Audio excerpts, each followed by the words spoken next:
स्वामी प्रसाद मौर्य और पल्लवी पटेल की नाराजगी आखिर अखिलेश की राह में कांटे अपने ही क्यों बिछा रहे हैं?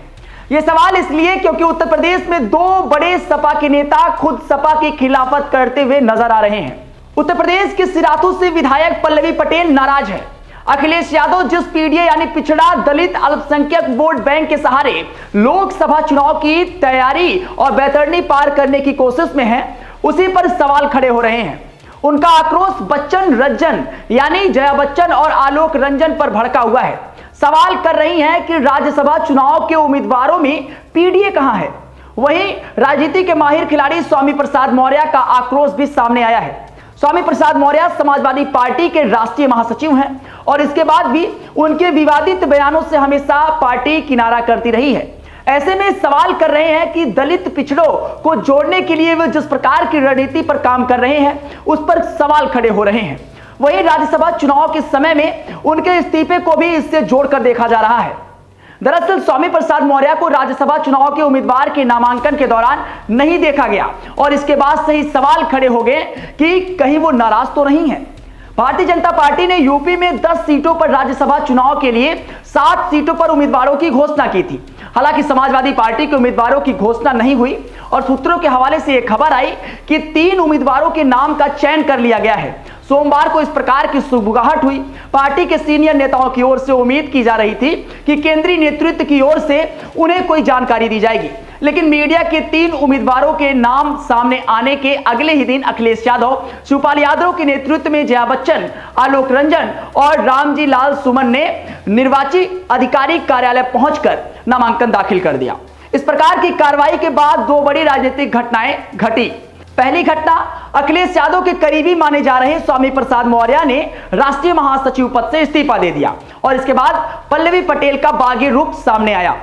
स्वामी प्रसाद मौर्य ने नाराजगी का कारण राष्ट्रीय महासचिव पद के अधिकारों को लेकर जताया है। उनके बयानों को निजी बताए जाने पर वे आहत दिख रहे हैं और इसके अलावा पार्टी के स्तर पर भी उनके पक्ष ना लिए जाने को लेकर भी उनकी नाराजगी सामने आई है। स्वामी प्रसाद मौर्य कह रहे हैं कि दलित, पिछड़ा और आदिवासी समाज को सपा से जोड़ने में वे कामयाब रहे हैं। उनको साथ लाने और सपा के वोट बैंक में इजाफा के लिए दिया गया बयान निजी कैसे हो सकता है। हालांकि महासचिव के अधिकार और निजी बयान बताए जाने के मसले पुराने हैं। अचानक इस्तीफे क्यों और इस पर राजनीतिक विश्लेषक की क्या राय है, वो भी जान लीजिए। राजनीतिक विश्लेषकों का दावा है कि स्वामी प्रसाद मौर्य नाराजगी का कारण कुछ दिखा और रहे हैं और कारण कुछ और है। दरअसल स्वामी प्रसाद मौर्य ने अपने बयानों से अपनी बेटी और बदायूं से भाजपा सांसद संघमित्र मौर्य की राह में रोड़े अटका दिए हैं। सपा ने पहले ही बदायूं सीट से धर्मेंद्र यादव को मैदान में उतार दिया है और ऐसे में उन्हें उम्मीद थी कि संघमित्र मौर्य को सपा पीडीए पॉलिटिक्स के तहत राज्यसभा भेज सकती है, लेकिन सपा ने राज्यसभा चुनाव में स्वामी प्रसाद मौर्य को पूछा तक नहीं और ऐसे में खुद को राष्ट्रीय महासचिव के पद से खुद को अलग करते वो दिख गए। यह स्थिति अखिलेश यादव के लिए चुनौतीपूर्ण होने वाली है। पल्लवी पटेल किस प्रकार से अखिलेश यादव का नुकसान पहुंचा सकती हैं, यह भी समझ लीजिए, क्योंकि यह सवाल इस समय राजनीतिक महकमे में खूब उछल रहा है। दरअसल अपना दल कमेरावादी को पूर्वांचल के एक बड़े इलाके में सोनेलाल पटेल और कृष्णा पटेल की प्रति सहानुभूति रखने वाले एक वर्ग के पीछे जगह बनाता देखा जा सकता है। अपना दल सोनेलाल से अलग राय रखने वाले वर्ग इससे जुड़ता दिखता है और पिछड़े की राजनीति करने वाली पल्लवी पटेल ने यूपी के डिप्टी सीएम और भाजपा में पिछड़ा वर्ग का चेहरा रहे केशव प्रसाद मौर्य को सिराथू से हराया। अब ये नाराज हैं और इसका सीधा असर पिछड़ा और कमेरा वर्ग में जाएगा। सपा इस वर्ग की बात भी नहीं सुन रही है। अखिलेश यादव जिस पीडीए की बात कर रहे हैं, जब राज्यसभा चुनाव हुआ तो उनके उम्मीदवारों की सूची में यह बिल्कुल गायब हुआ। वहीं भाजपा ने अगड़े पिछड़े सबको राज्यसभा चुनाव में साधा।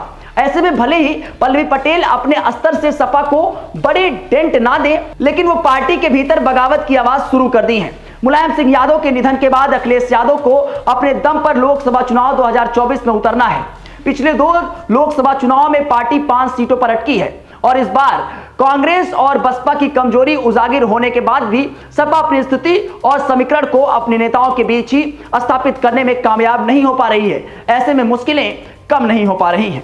वैसे जिस तरीके से समाजवादी पार्टी के 2 दिग्गज नेता समाजवादी पार्टी को लेकर इस तरीके की बगावती तेवर अख्तियार कर रहे हैं, इस पर आपकी क्या राय है, जरूर बताएं। देखते रहें गोरखपुर पोस्ट।